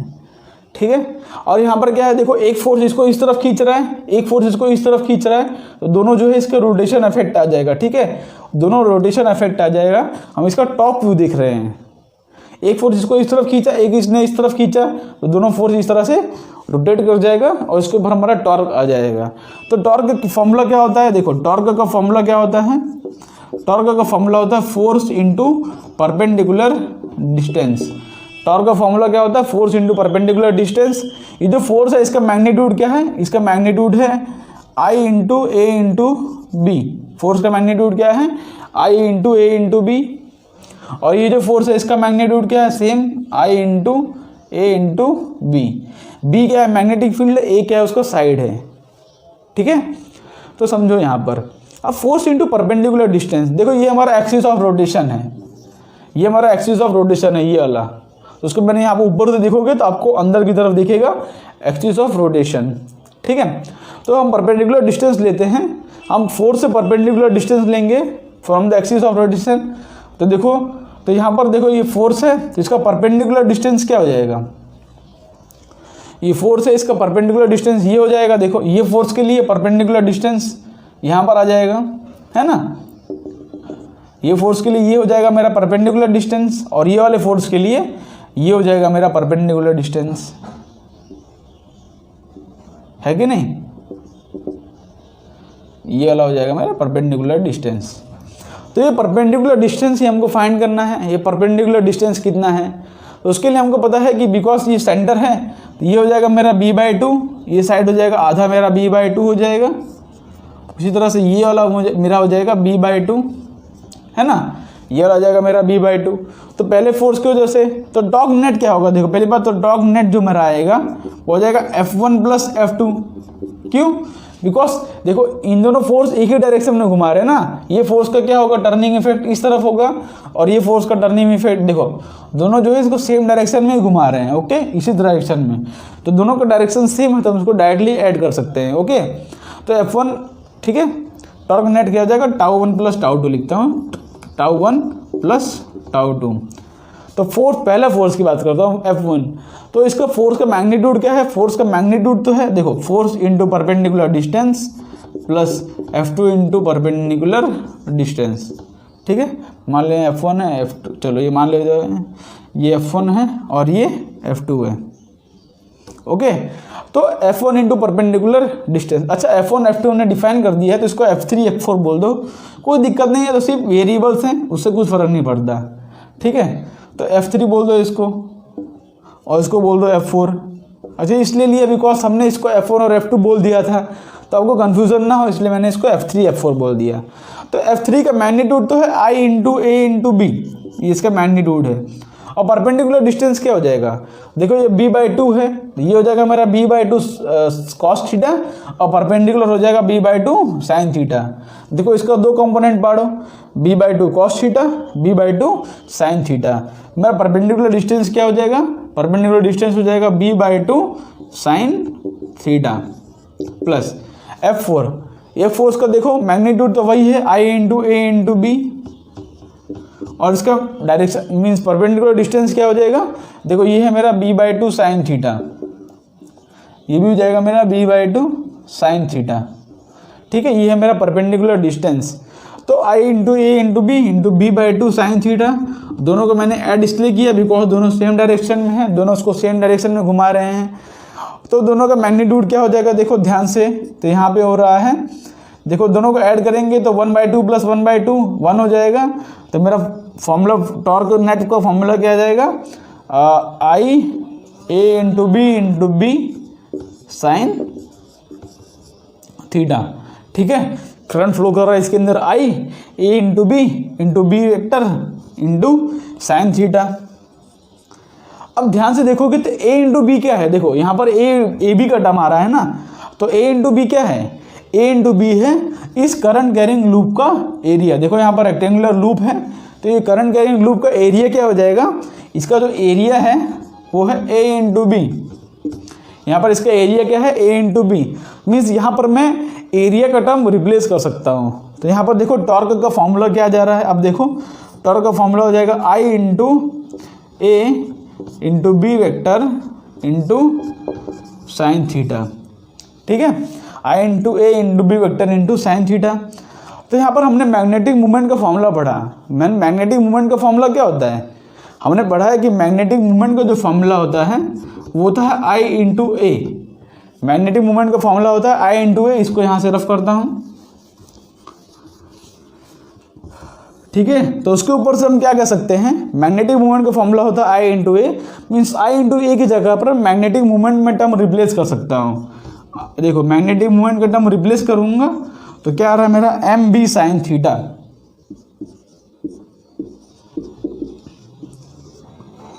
ठीक है, मैग्नेटिक मूवमेंट का डायरेक्शन क्या आ रहा है, m into B into sine theta.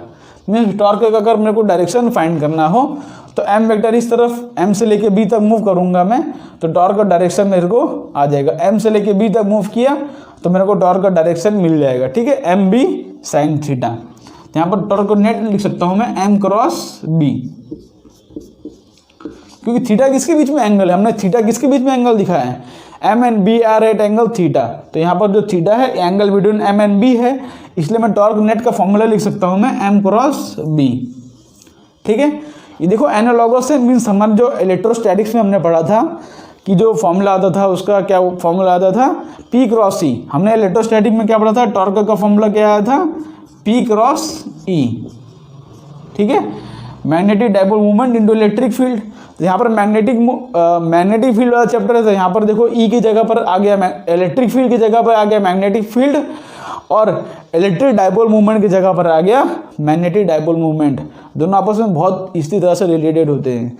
और दूसरी बात, हमने यहाँ पर जो m का टर्म है ना, m equal to I into A, हमने यहाँ से डिराइव किया है कि ये जो I इंटू ए का टर्म है इसको हम एक टर्म से डिफाइन कर देते हैं जो कि होता है मैग्नेटिक मूवमेंट। इसलिए मैंने बोला था कि मैग्नेटिक मूवमेंट का फॉर्मूला होता है I इंटू ए, क्योंकि यहाँ पर इसका ये फॉर्मूला आया था लास्ट में, ये वाला फॉर्मूला। तो हमने बोला कि जो I इंटू ए का टर्म है ना, इसको एक टर्म से रिप्लेस कर देते हैं जो कि होता है मैग्नेटिक मूवमेंट। तो उसी के ऊपर से जो फॉर्मूला आया था मैग्नेटिक मूवमेंट का I इंटू ए। ठीक है, उसका डायरेक्शन तो आप निकालना सीख ही गए हो। ओके, उसका डायरेक्शन तो आप निकालना सीख ही गए हो, torque into m cross b, तो इसका ये फॉर्मूला आता है। तो इसके अंदर बहुत सारे केसेस होते हैं, देखो समझाता हूँ थोड़ा, एक दो केसेस। तो यहाँ पर ये डेरिवेशन आप नोट कर लो, हमने क्या किया है, यहाँ पर फोर्स फाइंड किया, परपेंडिकुलर डिस्टेंस फाइंड किया। ये दो फोर्स आपस में कैंसिल आउट हो जा रहे थे, इन दोनों फोर्स नहीं कैंसिल हुए because line of action of force same नहीं था। उसके ऊपर से हमने टॉर्क का फॉर्मूला निकाल लिया। अब देखो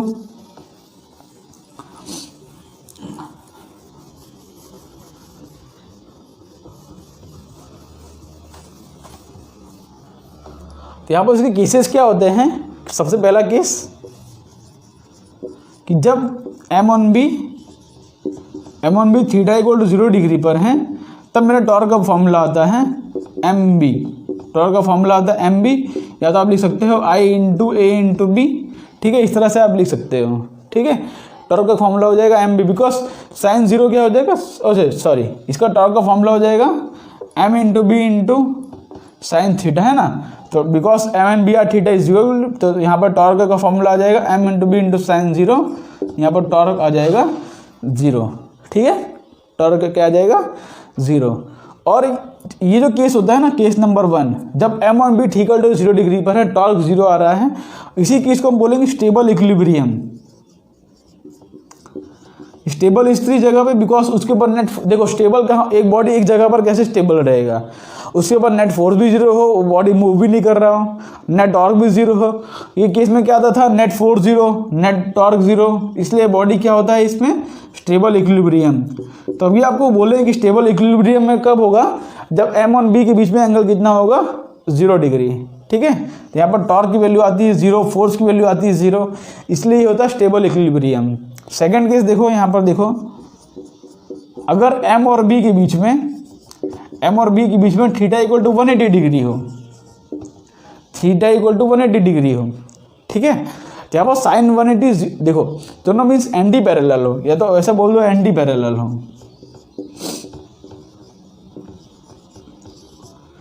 ठीक है। तो यहाँ पर ये जो केस होता है ना, इसके अंदर भी हमारा टॉर्क की वैल्यू 0 आती है, लेकिन इस केस में क्या है, बिकॉज M और B दोनों 180 डिग्री पर हैं, तो यहाँ पर ये जो फोर्स है दोनों अपोजिट डायरेक्शन में है ना, ये दोनों सेम डायरेक्शन में लगने लगते हैं, और ये जो ये कंडीशन होता है, ये अनस्टेबल इक्विलिब्रियम होता है, अनस्टेबल इक्विलिब्रियम। मतलब समझो कि यहाँ पर अगर हमारे पास इस तरह से फोर्स हो, अगर दोनों बाहर की तरफ खींचे तो टॉर्क इस तरह से करेंगे, लेकिन अगर यहाँ पर ये फोर्स दोनों इस तरह से अंदर की तरफ लगने लगें, तो ये दोनों फोर्स चाहेंगे कि मैं बॉडी को वापस अपने ओरिजिनल पोजीशन पर लेके आऊँ। जैसे हमने डाइपोल देखा था, डाइपोल के केस में, बिकॉज अगर डाइपोल का डायरेक्शन अगर इलेक्ट्रिक फील्ड के डायरेक्शन में होता था तब स्टेबल होता था, लेकिन अगर डाइपोल का डायरेक्शन इलेक्ट्रिक फील्ड के जस्ट अपोजिट हो जाए, मीन्स 180 डिग्री पर हो जाए, तो डाइपोल की टेंडेंसी क्या थी, इलेक्ट्रिक डाइपोल की, कि उसको इलेक्ट्रिक फील्ड के डायरेक्शन में लेके जाए। इसी तरह से यहाँ पर भी अगर ये दोनों 180 डिग्री पर आ जाए ना, मीन्स एंटी पैरेलल हो जाए, M is parallel to minus of B, इस तरह से लिखा हो, तब ये दोनों हो जाएंगे अनस्टेबल इक्विलिब्रियम में, ठीक है। इस केस में क्या हो जाएगा कि वो चाहेगा कि मीन्स करंट करेंगे लूप, कि मैं इलेक्ट्रिक मीन्स M और B के बीच में एंगल हमेशा मैं 0 डिग्री बना के रखूँ, ठीक है। तो ये केस क्या होता है मेरा, अनस्टेबल इक्विलिब्रियम। और थर्ड केस क्या होता है, जब दोनों 90 डिग्री पर हों, दोनों परपेंडिकुलर हो, तो उस केस में टॉर्क की वैल्यू क्या आ जाएगी, मैक्सिमम आ जाएगी, बिकॉज साइन 90 की वैल्यू मैक्सिमम होती है। ये तो आप बहुत बार करके देख चुके हो। स्टेबल और अनस्टेबल वाला मेरे को दिखाना था, ठीक है। तो इसको यहाँ से रफ करते हैं। अब हम थोड़े बहुत क्वेश्चन लेते हैं, ठीक है। क्वेश्चन बाय क्वेश्चन हम कॉन्सेप्ट को समझेंगे। आपने फॉर्मूला तो देख लिया क्या होता है, अब हम कॉन्सेप्ट को समझते हैं क्वेश्चन से। तो इसको यहाँ से रफ करके अब करते हैं अपना हम क्वेश्चंस। तो इसको यहाँ से मैं हटाता हूँ, करना शुरू करते हैं। लेकिन क्वेश्चन करने से पहले छोटा सा देख लो यहाँ पर कि हमारे पास जो टॉर्क का फॉर्मूला क्या है, टॉर्क का फॉर्मूला आया M into B sine theta, ये फॉर्मूला हमारे पास आया। या तो आप इसको लिखते हो M क्रॉस B, ठीक है, वेक्टर फॉर्म में इस तरह से लिखते हो, और स्केलर फॉर्म में इस तरह से इसका फॉर्मूला होता है। तो सोचो हमारे पास अगर हमारे पास एक लूप है इस तरह से करंट का, तो हमारे पास फॉर्मूला ये है, मीन्स हमारे पास अगर n लूप दिए हो, तो इस तरह से अगर n लूप दिए हों तो n लूप्स के फॉर्मूला क्या आते हैं। तो यहाँ पर उसका मैग्नेटिक मूवमेंट का जो फॉर्मूला हो जाएगा वो हो जाएगा n times of I into A, ठीक है। मैग्नेटिक मूवमेंट का फॉर्मूला हो जाएगा n times of I into A, ये ध्यान रख लो आप। अगर एक लूप है तो I इंटू ए था, अगर n लूप है तो n I a हो जाएगा, सिंपल। तो उसका टॉर्क का जो फॉर्मूला हो जाएगा, बिकॉज यहाँ पर मैग्नेटिक मूवमेंट की जगह ये टर्म रिप्लेस करूँ तो हो जाएगा n times of I a into B into sine theta. तो हमारा टॉर्क का फॉर्मूला हो जाएगा। इसको सब लोग याद किस तरह से रखते हैं, इसको सब लोग इस तरह से याद रखते हैं, बिना बिना बिना साइन थीटा, बीना करके समझ लो किसी का नाम है बीना, तो बीना करके याद रखते हैं, ठीक है। आप इस तरह से इसको याद रख सकते हो, बीना साइन थीटा, BINA बीना, ओके। बी क्या है, मैग्नेटिक फील्ड है, आई क्या है, करंट, एन क्या है number of turns in the coil, A क्या है area, sine theta, theta angle between M and B. ठीक है, इस तरह से छोटा सा कॉन्सेप्ट है, इसको आप नोट कर सकते हो बिकॉज क्वेश्चन के अंदर अगर एन टर्न्स दिए हो तो इस तरह से आप उसको कर सकते हो। ओके, तो अब हम करते हैं अपना क्वेश्चन। ये फॉर्मूला आप नोट कर लो टॉर्क का, और ये मैग्नेटिक मोमेंट ये फॉर्मूला भी आप नोट कर लो। ठीक है, दोनों फॉर्मूले आप नोट कर लो, उसके बाद हम करते हैं क्वेश्चन। ओके, तो अब हम करते हैं अपना question.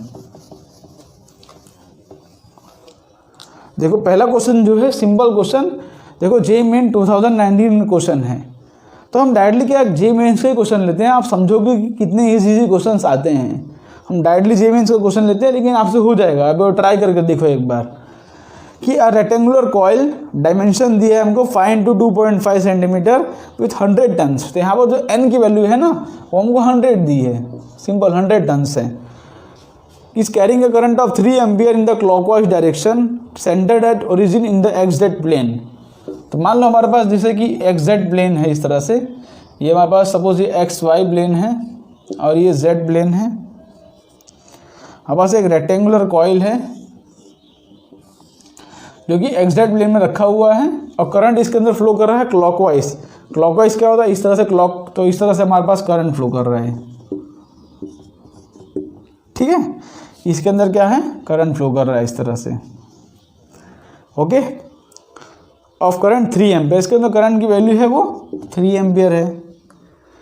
In the clock is kept at origin in XZ plane. अच्छा, ओरिजिन में रखा हुआ है, ध्यान से रखो, ओरिजिन में रखा हुआ है इस तरह से, मतलब कुछ इस तरह से रखा हुआ है। ठीक है, ध्यान रखो कि XZ प्लेन में है ये, और इसके अंदर जो करंट फ्लो कर रहा है वो I = है 3 एम्पियर। ठीक है, और a magnetic field of 1 Tesla is applied along x axis. यहाँ पर इस तरह से मैग्नेटिक फील्ड का डायरेक्शन है along the x axis. Okay, if the coil is tilted with angle 45 degree about z axis the torque on the coil is. अगर हमने coil को टिल्ट कर दिया along the z axis at an angle of 45 degree, तो अभी तो आप देखो कि यहाँ पर, ठीक है, देखो अभी यहाँ पर देखो कि इसका m वेक्टर के यहाँ पे आएगा, देखो m वेक्टर इसका आएगा negative of z axis. Means अभी मैग्नेटिक इनिशियल केस में क्या है कि मैग्नेटिक फील्ड और मैग्नेटिक मूवमेंट दोनों के बीच में 90 डिग्री है। लेकिन सोचो अगर इसको मैं 45 डिग्री टिल्ट कर दूँ तो यहाँ पर मैग्नेटिक मूवमेंट और मैग्नेटिक फील्ड दोनों बीच में एंगल कितना हो जाएगा 45 डिग्री का। तो यहाँ पर कुछ इस तरह से केस बनेगा कि मेरा मैग्नेटिक मूवमेंट है और ये मैग्नेटिक फील्ड है, दोनों बीच में एंगल कितना हो जाएगा 45 डिग्री। ठीक है, तो इमेजिन करो इसको यहाँ से इस तरह टिल्ट कर दूँ तो मैग्नेटिक मूवमेंट के साथ कितना एंगल बना देगा वो। देखो यहाँ पर 90 डिग्री पर है इसका मैग्नेटिक मूवमेंट, इसको मैं 45 डिग्री टिल्ट करूँगा, यहाँ पर ये भी 45 डिग्री पर आ जाएगा ना। मैग्नेटिक फील्ड तो अभी भी इस तरह से है। ओके, पहले इस तरह से है, बाद में इस तरह हो जाएगा। देखो 45 डिग्री टिल्ट करूँगा तो यहाँ पर इस तरह केस बनेगा और टॉर्क का जो फॉर्मूला हो जाएगा mb sin थीटा, जो कि हो जाएगा NIAB sin थीटा। आप बिना साइन थीटा भी लिख सकते हो, कोई दिक्कत नहीं है। n क्या है नंबर ऑफ टर्न, जो कि हमको 100 दिया है, और करंट कितना दिया है इसके अंदर 3 एम्पियर का। एरिया, इसका एरिया हमको दिया, देखो डायमेंशन क्या दिया है हमको, डायमेंशन हमको दिया है 5 × 2.5 सेंटीमीटर। तो एरिया क्या हो जाएगा लेंथ इंटू ब्रेथ, तो 5 × 2.5, लेकिन सेंटीमीटर में है तो मीटर में कन्वर्ट करने के लिए × 10⁻⁴ इसको और इसको दोनों को -2 -4 हो जाएगा, और 45 डिग्री। ठीक है, साइन 45 हो जाएगा 1/√2। मैग्नेटिक फील्ड कितना दी है, मैग्नेटिक फील्ड की वैल्यू कितनी दी है 1 टेस्ला। ये हो जाएगा 1 × साइन हो जाएगा 1/√2, साइन 45 होता है 1/√2। तो यहाँ पे क्या क्या टर्म बन रहा है, ये हो जाएगा 10⁻², तो इसको मैं बाहर रख देता हूँ 10⁻², और यहाँ पर 3 × 5 = 15। ओके, 15 इंटू ये कुछ टर्म आ रहा है। ओके, 3 और 5 = 15, 15 इंटू 2.5, तो 15 इंटू 2.5 अपॉन √2। तो इस तरह का कुछ टर्म आ रहा है। तो इसकी वैल्यू क्या आती है ध्यान से देखते हैं हम। तो 15 × 2 = 30, और 2.5 करेंगे तो 5/2 होता है इस तरह से, तो 5 3 तो ये हो जा रहा है 15, ओके 3 5 15 इंटू 5/2 और 2.5 तो 5/2 तो 3 5 15 आ रहा है, ओके ये क्या कैंसिल कर दिया, तो 15 इंटू 5/2 तो 75/2 मीन्स ये कुछ 37.5 आ रहा है इंटू 10⁻² अपॉन ये आ रहा है √2 मीन्स इसको 1.5 से कुछ डिवाइड करना है। तो इसको 1.5 से कुछ डिवाइड करेंगे, इसका जो नज़दीकी आंसर जो आता है वो आता है लगभग 27 के आसपास कुछ इंटू 10⁻²। तो इसका जो आंसर आता है ध्यान से देखेंगे, इसका जो आंसर आ जाएगा वो हो जाएगा 0.27। टॉर्क की वैल्यू है तो क्या देगा, force into perpendicular distance newton metre square, okay newton metre, force into perpendicular distance तो हो जाएगा न्यूटन मीटर। तो इसका आंसर क्या आ जाएगा 0.27 न्यूटन मीटर। इस तरह से आप इसको सॉल्व कर सकते हो, सिर्फ वैल्यू बेस्ड क्वेश्चन था, इसके अंदर कुछ भी नया नहीं था, ओके। इसको रफ करके करते हैं अपना सेकंड क्वेश्चन। देखो सेकंड क्वेश्चन जो है आपके स्क्रीन पर आ चुका होगा, उसको आप एक बार ट्राई कर लो।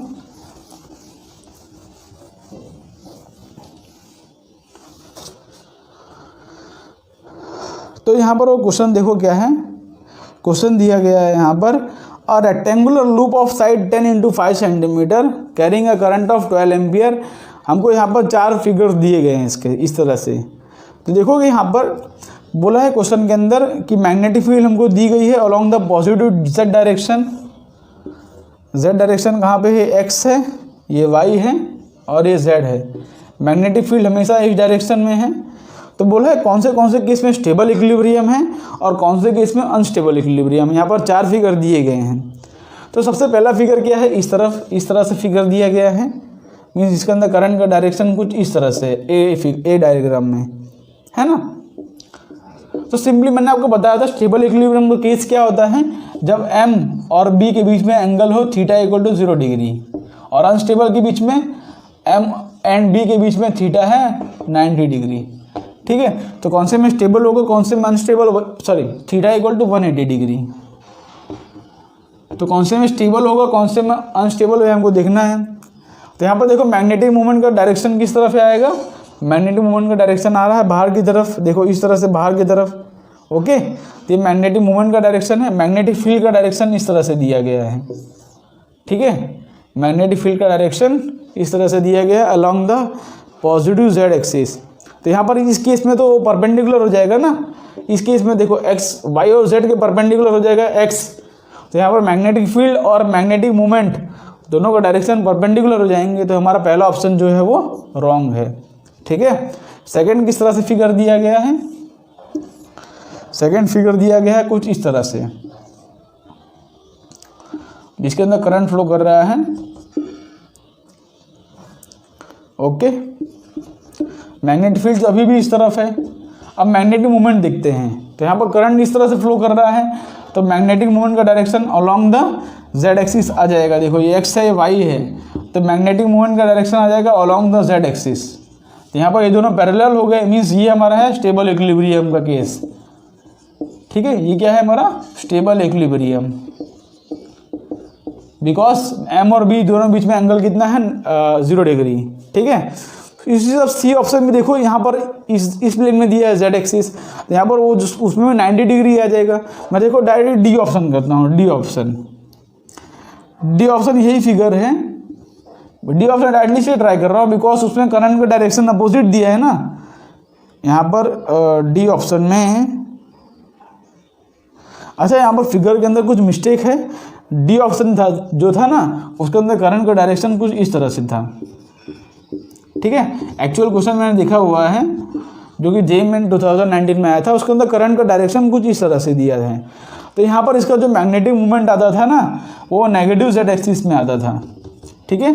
यहाँ पर ये है पॉजिटिव एक्सिस, तो यहाँ पर वो दोनों बीच में एंगल होता था 180 डिग्री, ठीक है। तो यहाँ पर एम और बी के बीच में जो एंगल था थीटा = वो था 180 डिग्री। तो यहाँ पर ये हो जाता था मेरा अनस्टेबल इक्विलिब्रियम। यहाँ पर क्वेश्चन के अंदर क्या है कि जो करंट का डायरेक्शन है वो अपोजिट दे दिया। देखो बी और डी ऑप्शन ऑलमोस्ट सेम दे दिया गया है, ओके। यहाँ पर इस जो हमारा करेक्ट ऑप्शन है वो 2 and 4 है ना, बी और डी ऑप्शन। मीन्स हमारा जो करेक्ट ऑप्शन है वो बी और डी है। यहाँ पर इसमें करंट का डायरेक्शन गलत दे दिया था, ठीक है। अभी इसको करेक्शन कर लो आप, ओके। इसको रफ करके करते हैं अपना थर्ड क्वेश्चन।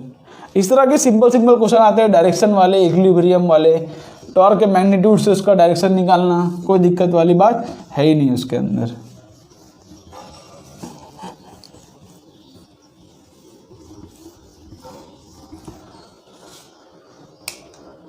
ओके, तो यहाँ पर देखो थर्ड क्वेश्चन जो कि सितंबर 2020 में आया था।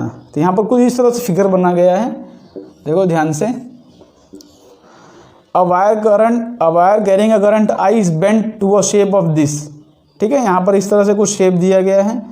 ये मेरा वाई एक्सिस है, ये मेरा जेड एक्सिस है, ये मेरा एक्स एक्सिस है, और यहाँ पर इस तरह से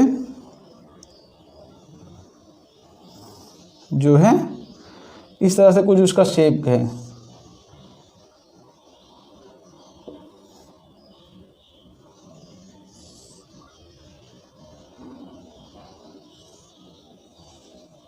है ना। वायर का कुछ इस तरह से शेप दिया गया है,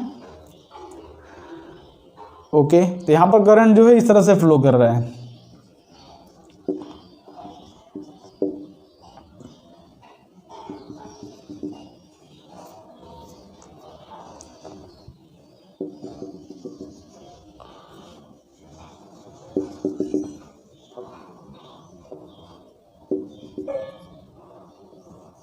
ओके।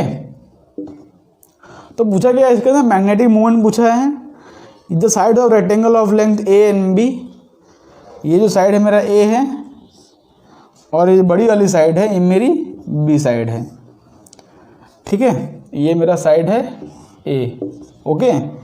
तो यहाँ पर पूछा गया है the magnitude of magnetic movement of the पूरा लूप, ठीक है। पूरा लूप हमको दिया गया है ए बी, ये है मेरा सी, ये डी, ये ई, ये एफ, इस तरह से लूप दिया है। इस तरह से इसके अंदर करंट का डायरेक्शन है, ओके।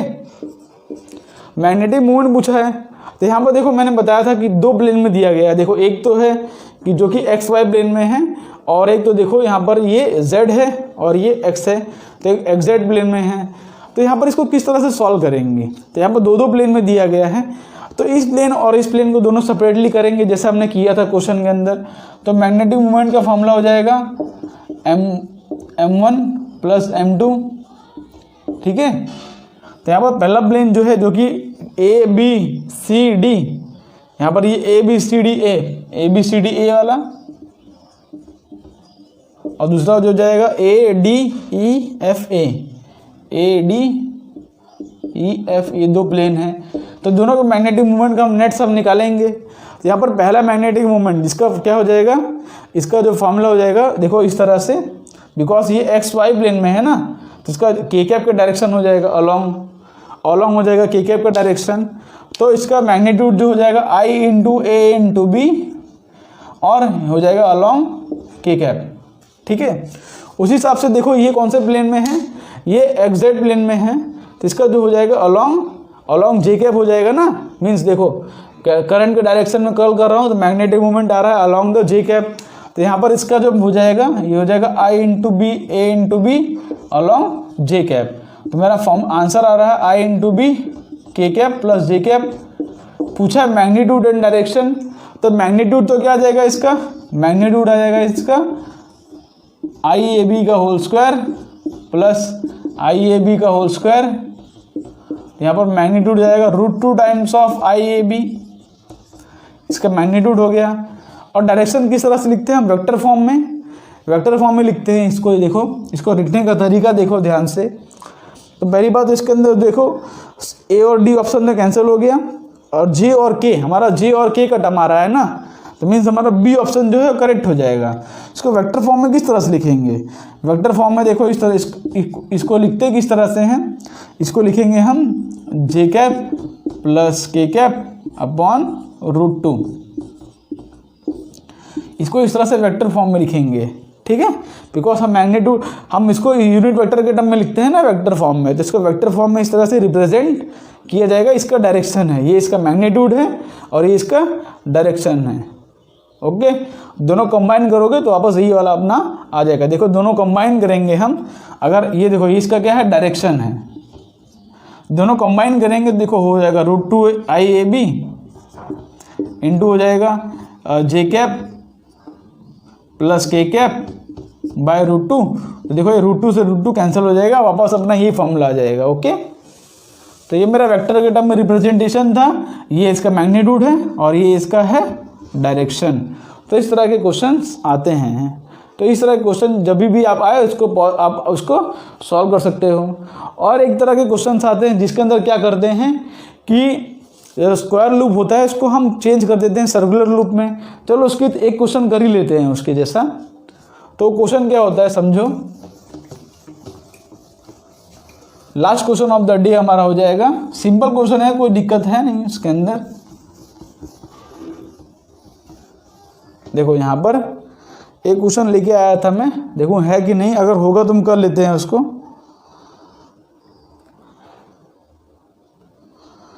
ओके, अच्छा है क्वेश्चन है, तो चलो आप उसको पॉज करके ट्राई कर लो। देखो क्वेश्चन क्या दिया गया है, a thin circular wire carrying a current I and having a magnetic moment M। हमारे पास एक सर्कुलर वायर है जो ये करंट I करता है, उसका मैग्नेटिक मोमेंट जो हमको दिया है वो M दिया है। ठीक, the shape of the wire is change to square. ये जो वायर है इसका हमने शेप चेंज कर दिया स्क्वायर के फॉर्म में। ठीक है, करंट तो अभी भी I फ्लो करेगा। ठीक है, इसी वायर को हमने स्क्वायर के फॉर्म में चेंज कर दिया। It will have a magnetic moment of, तो इसका मैग्नेटिक मोमेंट क्या होगा बताओ। ठीक है, तो सब मान लेते हैं, देखो हम मान लेते हैं कि जो सर्कुलर है ना, इसका रेडियस जो है R है, मान लेते हैं एग्जांपल, इसका रेडियस जो है R है, इसका तो मैग्नेटिक मोमेंट लिखूंगा मैं, वो लिखूंगा I into pi R square, है कि नहीं, I into pi R square लिखूंगा। और इसका मैग्नेटिक मोमेंट क्या लिखूंगा, देखो इसका जो मैग्नेटिक मोमेंट आएगा वो हो जाएगा, सपोज इसका साइड जो है मान लो L है, साइड जो है L है, तो हो जाएगा I इंटू एल स्क्वायर, है ना। डायरेक्शन, चलो डायरेक्शन दोनों का सेम ही होगा, कोई भी डायरेक्शन हो वो सेम होगा। मैग्नीट्यूड की बात हो रही है तो मैग्नीट्यूड देखते हैं, I into L square, I into pi R square.